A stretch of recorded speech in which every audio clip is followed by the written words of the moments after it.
is if you don't like the word sales, you don't like the word selling, take those two words out of your vocabulary and replace them with two new words. The two new words are, it's really all about, a lot of people say that the three most addictive things in the world: sugar, carbs, and a paycheck.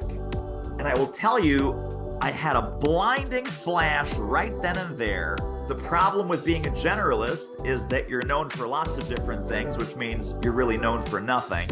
There are probably things that you are great at that you are unaware that you are great at. When you're an entrepreneur, it's no longer about how good you are at doing the work. It's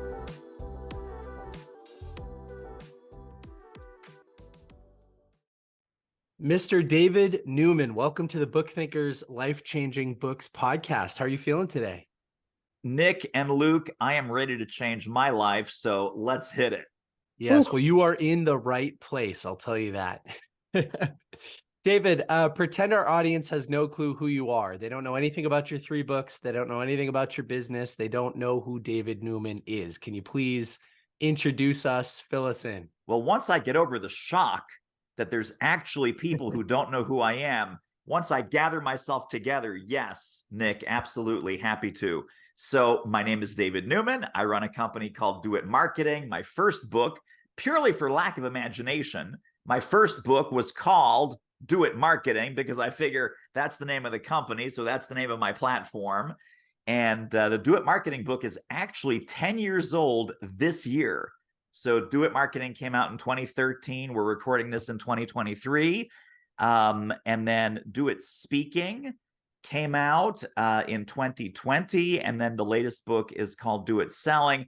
Our whole business is around marketing and strategic and tactical revenue acceleration for professional services experts, meaning consultants, business coaches, business book authors, professional speakers, anyone who is selling their expertise for a fee. Those are the folks that we help to monetize that expertise and to accelerate their revenue and their income and their impact and their happiness in their business. So that is the whole Do It Marketing empire, Do It Selling empire in a nutshell. I love it. Okay. You're also the host of The Selling Show, which we could talk about in a minute. But first, and we'll kick off with this question, what was your first sales job? And were you born a salesman? Did you know that you wanted to sell? Oh my goodness, quite the opposite. So my first sales job, like many of my clients, my first sales job was an accidental sales job. So when I had a 10-year corporate career with a paycheck, by the way, fun fact, a lot of people say that the three most addictive things in the world: sugar, carbs, and a paycheck. So I somehow broke the paycheck addiction, went out on my own. This is the beginning of 2002. And I realized, I'm a really good consultant. I'm a really good speaker. I should be able to do this on my own. Why am I making all this money for these companies? I should be making all this money for myself. Quickly realized when you're an entrepreneur, it's no longer about how good you are at doing the work. It's how good you are at getting the work. And when you said, what was my first sales job? That was my first sales job, which is selling for myself. Bad news is I sucked. I just sucked. It was bad. It was terrible.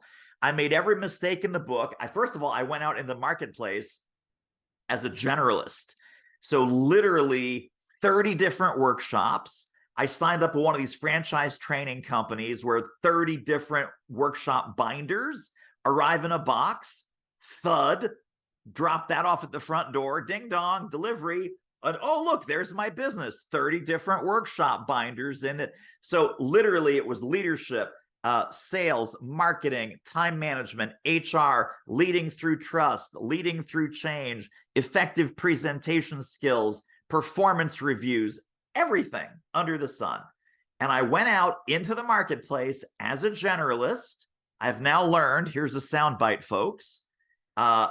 the problem with being a generalist is that you're known for lots of different things, which means you're really known for nothing.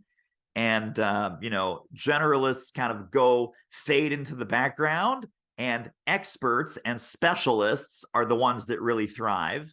And that was true 20 years ago. It's even more true today, I think. And it was a good 3 years of bumping into brick walls and dead ends, and every manhole cover that opened in front of me, I fell into it. And I finally realized, if I'm going to make a go of this, I have got to learn to sell.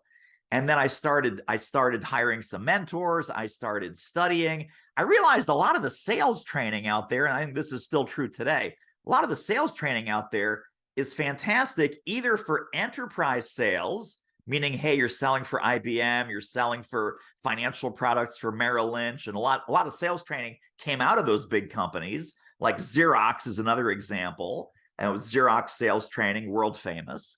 IBM sales training, world famous. It doesn't really apply to a small business owner. It doesn't really apply to a solo expert business owner. And then the second kind of sales training is based on product sales. So we're selling a thing. We're not selling an intangible. We're not selling an idea. We're not selling value. We're not selling quote unquote air. Sometimes when people go, oh, I get it, consulting, training, coaching, you're just selling air. There's nothing, there's no there. There's no substance to that, right? So it's a service sale instead of a product sale. And so as I was taking all of this kind of not quite right sales training, I was furiously taking notes. I was modifying, I was applying, I was testing, and I figured out, okay, to sell an expertise-based business, these things work, these things don't. These things apply, these things don't really apply. Or the way to apply it, if you're a company of one, meaning that you're selling yourself and you're selling your own services, is completely different when you're selling with a big brand logo that's on your business card and you have all of that pre-built credibility behind you and all of those things. So I finally started to get this right. And I started selling, and I started getting some big corporate contracts with companies like Microsoft and QVC and IBM, strangely enough, and PNC Bank and some really big companies. And then some of my friends and peers were coming to me and going, hey, can I pick your brain? Can we have coffee? Can we have lunch? Can I buy you breakfast? And I was like, sure. And I really didn't think anything of it. And they're like, how'd you do this? How do you do that? Tell me why you're doing this on your website. Tell me what you're doing on LinkedIn. Tell me how you're having these sales conversations. And I was just freely giving this information. So these were good folks. They wanted some help. I was happy to help. One day, and this was kind of the turning point, one day a friend of mine says, we're having breakfast, and he literally puts his fork down in the middle of the breakfast. And he says, you should do this for a living. And I said, what, eat bacon and eggs? He says, no. You should teach me how you built your coaching and training business. And gentlemen, I laughed at him. I said, that is ridiculous. Most consultants, speakers, coaches, trainers are broke. Thanks, but no thanks. I'm going back to my big corporate contracts. But he finally prevailed on me. He said, listen, if I get 3 or 4 folks together, would you just do something informally just for us and see how it goes? Kind of give this a test run. So I said, here's what we're going to do. We're going to meet in my living room. It's going to be 4 weeks. You get everyone together, but I'm going to have to charge you. And you're not going to believe what I charged them. Because it was like a breakfast meeting. I said, hey, let's get together at 7:30. We'll wrap it up by 9:30. I said, I'm buying bagels, coffee, and juice. I'm going to charge y'all $50. And my friend says, $50 a week? I said, no, $50 for the whole 4 weeks. $50, just the bagel, juice, coffee money for 4 weeks. So, y'all chime in $50 and we're fine. Great. Big money. I know. So at the same time, I had a $10,000 contract. This was like a 3-day thing. This was back in 2007 or so. And I was charging $3,500 a day for like training / speaking. They wanted 3 seminars, 1, 2, 3. So $10,500 deal, which in 2007 was a big deal for me. And at the same time, I'm doing the breakfast club here with the little consulting group. I walk in to the $10,000 gig and I see all of these grumpy people that did not want to be in that seminar room. And they're frowning and they're, farting around. They got their arms crossed in front of them. They just do not want to be there. And I will tell you, I had a blinding flash right then and there. I am in the wrong room, doing the wrong thing for the wrong people for the wrong reason. I'm having a lot more fun with my little consultant group that's paying me $50 than I am in this corporate training room with these 20 prisoners who did not want to be there for $10,000. And literally that day in 2007 is when I started to dial back and stop doing my big corporate work myself. I didn't stop cold turkey, but I dialed it down. And I started doing coaching, private coaching, group training for small solo expert businesses. And that was the turning point. Wow, I love that. So you took a 21 times pay cut, but you boosted the fulfillment, the happiness, the presence, all of that. So I'll kick it over to Luke for the next question. But David, thank you for sharing that. That's I think that'll give a lot of people in our audience an understanding of what it takes to really sell and how you kind of fall into it accidentally. Yes. Man, what a great story though. I have to ask this question though. Why do you think so many people are adverse to selling? Because I know like so many people are listening today and they're like, oh yeah, that's great.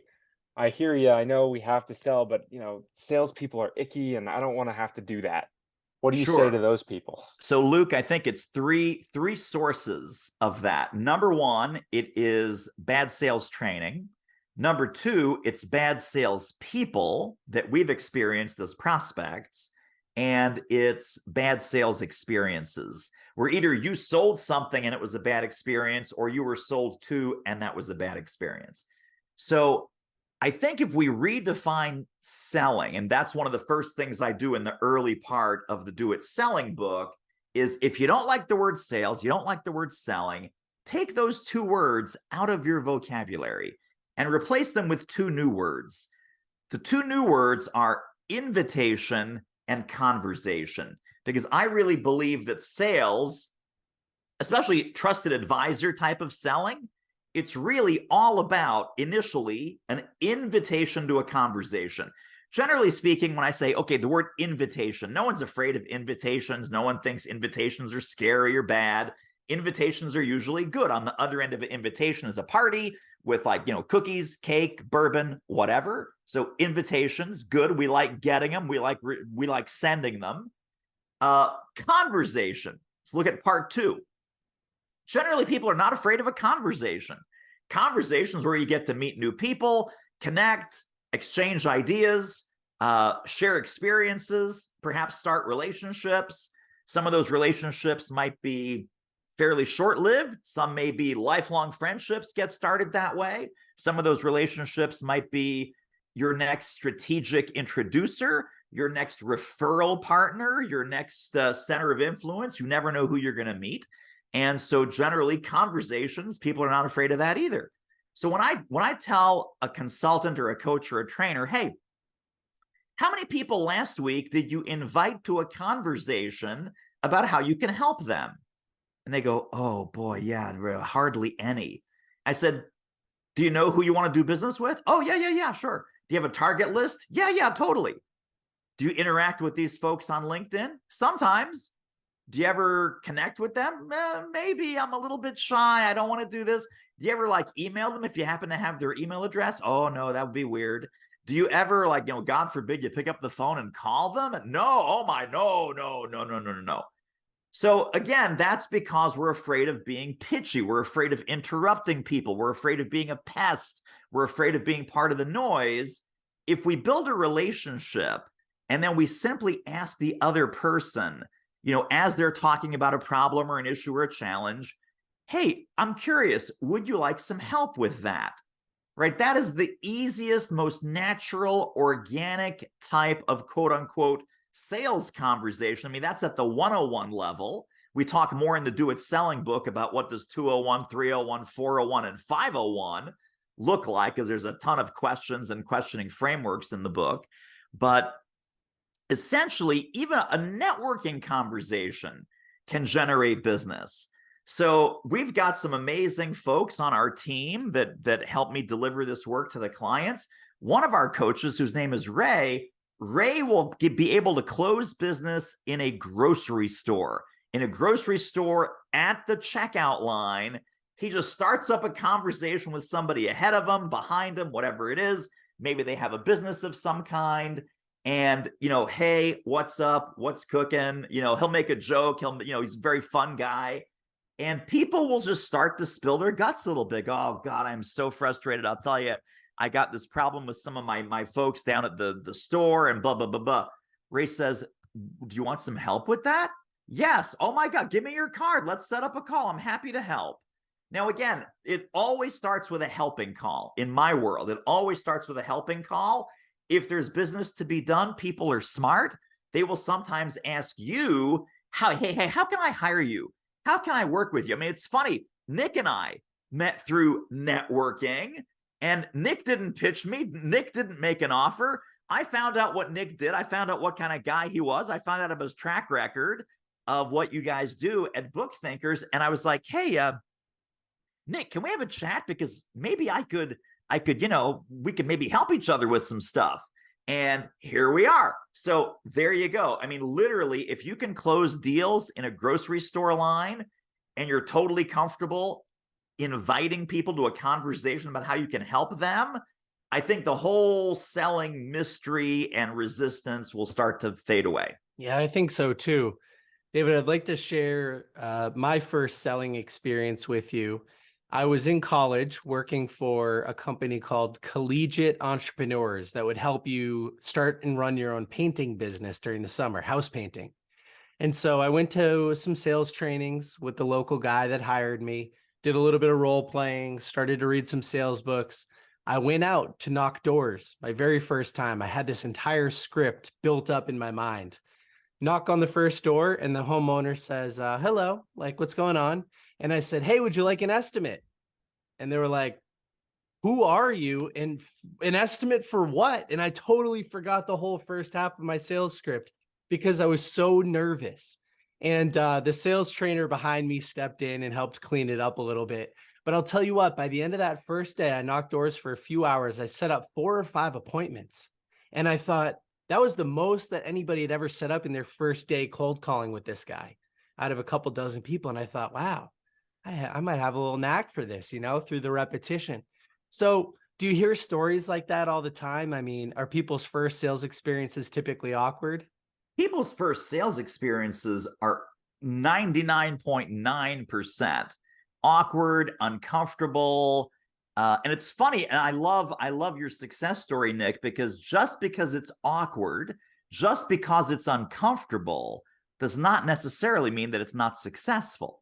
So you had some great success because of your tenacity, right? I forgot half the sales training. I forgot half the script, but you kept on showing up. You kept on walking down the street. You kept on knocking on door after door.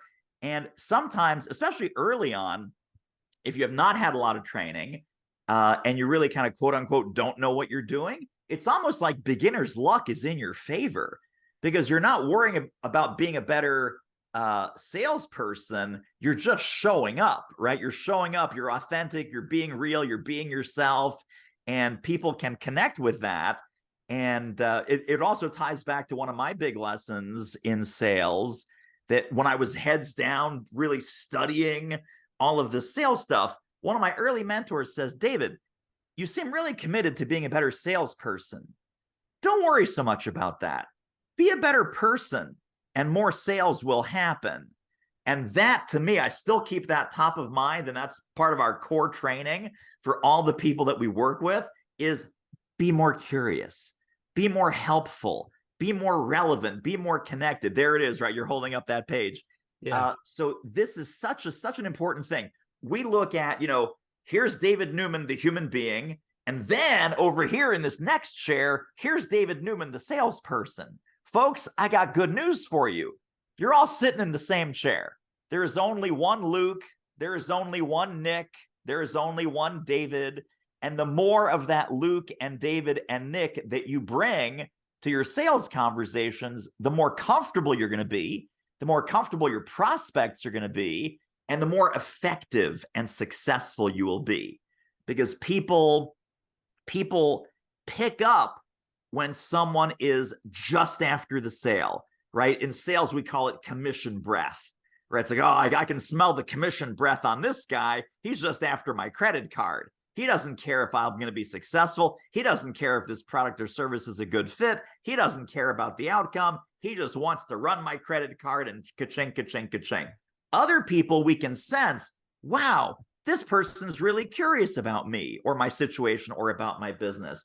This person, I think, is really relevant. They're asking me great questions. They're really committed to my success, whether I do business with them or not, right? They want to be helpful first. They want to be relevant first. They want to add value first, and then they're going to let me buy. So there's a huge difference between pushing through the Zoom screen with all of this kind of sales selfish energy versus kind of leaning back, relaxing, immediately being helpful, immediately being valuable, and letting the prospects lean in and letting the prospects go, you know, I think you can help me. It's like, I know I can help you, but it's better coming from you than coming from me. I So love good. everything I'm hearing so far. I know. I love your energy. I'm just like soaking it all in. It's so great. For those people that, you know, we talked a little bit about generalists, and I wrote this down, so I want to ask it because I feel like I'm kind of a generalist. For someone who is a generalist that is like, man, I have this skill and that skill, and I'm kind of good at this, I'm kind of good at that, but I'm not great at anything. What is your advice to those people? There are probably things that you are great at that you are unaware that you are great at. So I will tell, and this is a very, very common theme among all kinds of entrepreneurs. So you will always have the greatest impact on your customers and clients, and you will always make the most money on things that come easily to you, but are difficult for others. Now, the fact that they come easily to you, here's the soundtrack in your head typically. Well, Luke, doesn't everybody know that? Doesn't everybody do that? That's not that valuable. I've been doing that for years. I've known that for decades. What do you, people won't pay for that. That's not that important. That's not that big a deal. I can do that in my sleep. Now, I will sometimes have some fun with my clients. So they come with a really thorny, really complicated sales situation. There's a proposal, there's a committee, there's like 3 different buying agendas, there's all this kind of stuff. I unpack this for them in about 12 minutes. I'm having fantastic fun. I'm cracking jokes. I'm just like I am now with you guys. And they're like, oh my God, I would have never thought of that. That is so brilliant. That is so incredible. And I'm sitting here in my head because I've learned to turn this voice down to like a 1 on the volume meter. I was like, this is so goddamn easy. I can't believe this guy doesn't know this. Are you kidding? Like, you're paying me money for this advice? Oh my God, David, this is a game changer. I'm going to look at every proposal in a completely different light from now on. And then I will make the joke. I will say, you know, I'm pretty good at this. I should almost do this for a living, don't you think? Because it comes easily. Now think about a brain surgeon. Imagine if, you know, you go in and the brain surgeon is doing things that to you and me seem impossibly complex and life-savingly valuable.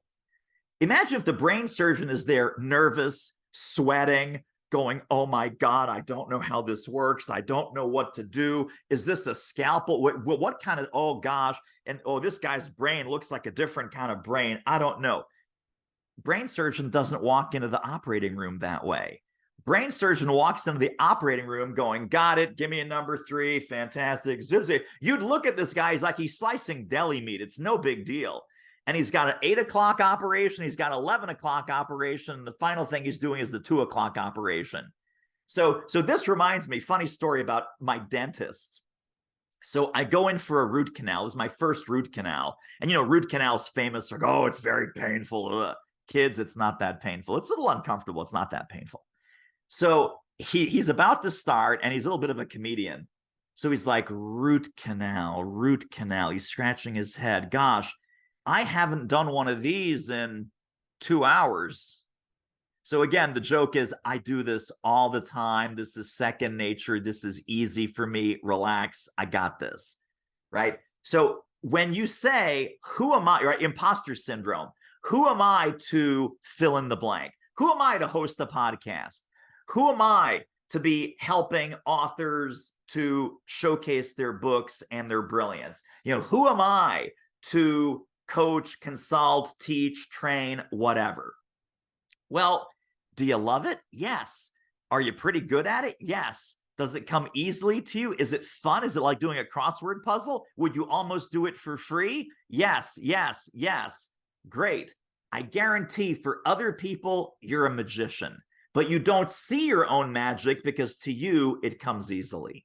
Yeah, that's so true about our business, especially when we're doing the on-site filming stuff with clients. We always hear, you know what, Nick or Luke, you should be in the chair. You should do this. It seems like it's too easy for you when we're coming up with ideas. So it's good to hear that validation, David, that we're in the right spot, providing the right types of services. And obviously you are as well, which is really cool. I'm wondering, when you were first starting and you were studying these sales books and everything arrived in the mail and you continued to be a good student, you hired mentors, who were some of your sales mentors at first? Who are some of the people that have had the biggest impact on you? And do they have books out there?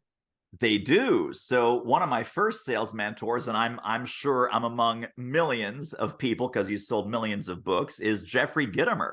Mm-hmm. So I went to a Jeffrey Gitomer seminar here in the Philadelphia suburbs in 2003. And I walk in, it's in one of these big hotel ballrooms, and he used to do these before the pandemic. I think he's still doing them now again. But literally like 500 salespeople in this big like Hilton hotel ballroom. And, big giant screen, and he's up there and he's ranting and raving and swearing and doing all the Jeffrey Gitomer stuff. And I was like, I think I'm going to like this. These seem to be my people. So certainly Jeffrey Gitomer was someone that I had studied and followed and read pretty much all of his books, even as they were coming out, all the new ones. But I started out with the Sales Bible, which is kind of his first big book, and the little red book of selling and all of that. And then early on, this wasn't about sales, but it was certainly about ideas and empowerment and entrepreneurship, is Seth Godin. So Seth Godin, certainly starting with Purple Cow, and then even going back to Permission Marketing and All Marketers Are Liars. And the one that I really like, that I think is kind of the unsung Seth Godin book that people might want to check out, is Linchpin.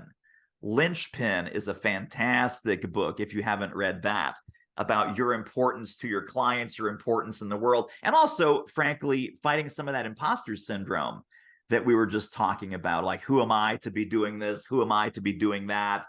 And so there was a couple of really pivotal authors and books that changed my thinking and changed my trajectory. Now, as you're reading these books, were you sitting there thinking, oh man, one day I'm going to be an author? Or was that even on your radar? Like, how did that come about? Not at all. Totally not on the radar. Not on the radar in any way, shape, or form.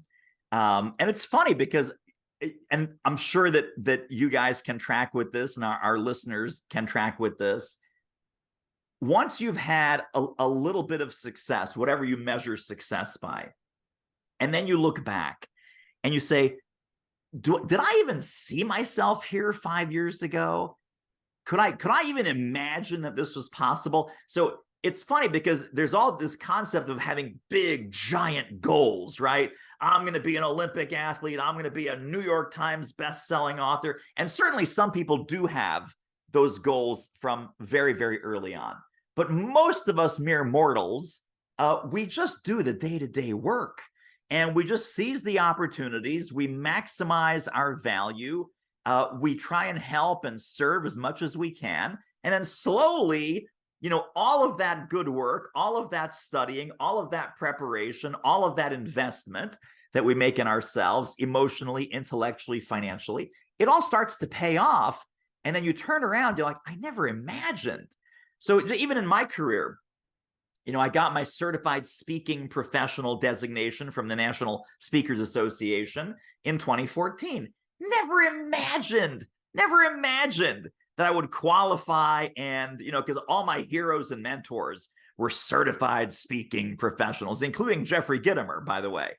Then in 2017, I qualified to join the NSA $1 Million Speakers Group. And that's if you have 7 figures of revenue, and they actually look at your tax return. So it's like a real thing. It's vetted.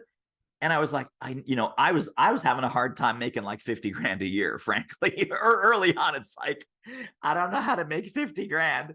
And then, when I hit 6 figures, it was like, oh my God, I've arrived. I've got $100,000 a year. This is so amazing and so incredible. And then every milestone, right? You hit 250, then you hit 500. Then you're like, oh gosh, maybe I'll hit 700 someday. Maybe I'll hit 800 or 850 or whatever. You turn around, and again, it wasn't intentional. It was just like, gosh, look, this is just the accumulated momentum of staying in the game. And just like Nick, right? I kept knocking on doors, buddy, just like you, right? I kept knocking on doors. I kept doing the work. I kept, I would not give up. I would not give up. And one of the mantras that I really believe, which I forget who said it, I wish I could give you an attribution, is when things get hard, do not change the goal, change the path, right? Many paths up the mountain. It's like, I want to do X. Okay, well, there's 100 different ways to do X. You start hitting an obstacle, a roadblock, right? Go around the obstacle, dig under the roadblock, go a different way. Do not change the goal, just change the path. And if you stick with it, I have a hard time believing that you won't be successful. You might not be successful in the way that you thought, but you might be way more successful in some different ways and some different avenues. Yeah, that's some great points. And something we've been talking about a lot recently internally is vision. And I think even our view of that has changed a lot over the time that we've had Book Thinkers. And we want it to be this perfect little thing that fits in this perfect little box. But the reality, when things unfold before you, it doesn't do that at all. It's like it's the exact opposite. But the ability to keep going and not give up is what makes you stand apart. And I want to, you said you didn't want to give up, but did you have those moments of doubt? Did you have those times where you're just like, man, I want to throw in the ring and I'm done? Absolutely. Oh my gosh. And so yes, a lot and frequently. At one of the events that I attended, I sat at the same table as somebody that, it wasn't Survivor, but it was another one of these reality shows where they're literally in the jungle for like 100 days. And this guy won. This guy had won this competition. And I said, and he was going through the story, like bugs and malaria and mosquito bites and snakes and being covered in mud and not bathing for 10 days. And I said to him, how in the world did you get through that, much less win? I mean, didn't you want to give up? So I was asking the same question, Luke. I said, didn't you want to give up? The guy said to me something profound. He said, I wanted to give up about 10 times a day. 10 times a day for 100 days. That's 1,000 times. I wanted to give up about 1,000 times during this whole experience. And every time I just said, I'm not going to throw in the towel this time. I'm not going to quit right now. I'm going to keep going, whatever the next thing, the next meal, the next challenge, the next day. And he said, winning something like this is not about winning it once. It's about winning 1,000 times, each of those 1,000 times that you say to yourself or ask yourself, wouldn't it just be easier to quit? And he says, you don't win that competition once, you win it 1,000 times. David, that reminds me of Luke and I, we've both done some cold plunges. You get out, you do a little cold exposure in the morning, kind of wake yourself up, get the endorphin rush and a little hit of dopamine. And so when you're in the cold plunge, it's about winning that battle 3 or 4 or 5 or 10 times during one experience. 1, 2, or 3 minute tub experience is a series of battles, and you have to overcome each one individually. So I love that metaphor. Before we get wrapping up here, David, I want you to talk a little bit about Do It MBA, your business, and tell us a little bit about who's a good fit for this business, who needs B2B coaching, and yeah, tell us a little bit about that. Absolutely. So our core flagship mentoring program, as you said, is called Do It MBA. And there's really 3 different groups of clients in there, Nick. We have, and I have nicknames for them. So the first group is 0 to Hero. And 0 to Hero is either that corporate refugee who, just like me back in 2002, you're leaving your corporate job, or you're about to leave your corporate job. Hey, I'd love to be like some of these other guests on Book Thinkers. I'd love to be that business book author, that professional speaker, that corporate consultant. And so you're just starting out, and you want to build the marketing and sales and revenue growth foundation the right way. So those folks, they're either newer entrepreneurs or they're that corporate refugee in the 0 to Hero group. Second group, they're probably making between 100 and 200K already. This is hero to superhero. And they would like to double that or triple that in the next year or two. They've hit some kind of ceiling of complexity in their business. They're like, well, I know how to make 150K, but I don't know how to make 500K. I don't know how to make 600K. Or I'm making 200. I have no idea how to get to 400. It's like, do I have to work twice as hard? Do I have to work twice as many hours? Do I have to start hiring people? What do I do? Where do I go? How do I scale this thing? And then the third group are the folks that are superhero to intergalactic. And superhero to intergalactic in our world, maybe they're already making 400 and 500K, but they're still solo. Their calendar is full. They're getting on the verge of being maxed out, stressed out, and burned out. And they're like, I want to grow this business, but I got no more bandwidth. I got no more capacity. I have no idea what to do. My calendar looks like I'm playing a game of Tetris, and I need to get my life back. I need to get some scale and some leverage and some freedom back in here. Otherwise, my wife or my husband is going to leave me. My kids are not going to recognize me. My dog is going to start biting my ankles when I come home at night through the door. So all 3 of those folks are great candidates, and we have different tracks for our 0 to Hero folks, and then hero to superhero, and superhero to intergalactic. But the short story is, and you'll see this on the website for the folks that pop over to doitmba.com, is our goal is, no guarantees, of course, in life, but our goal is that we will help you grow your expert-based business 50 to 500% in the next 15 months. And we've had client after client after client, and success story after success story after success story. If people are open, if people are coachable, if people do the work, if people stick through the hard parts, right? We just talked about, it's not about winning once, it's about winning 1,000 times. And sometimes it feels that way as you're building and growing and scaling a business.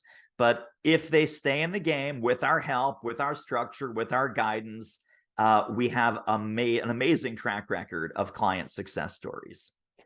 Do you work with small businesses that maybe have 5 to 10 employees, or do you just work with solopreneurs? So it could be a small consulting firm or a small coaching company or a small training company, but it's funny. So it's really B2B professional services, speaking, coaching, training, advisory type businesses. But with all 3 of my books, and this is kind of a funny thing in the author world, people have picked up the Do It Selling book and they have said, dude, you have written the sales manual for yarn stores in Vermont. And I'm like, okay, that's strange.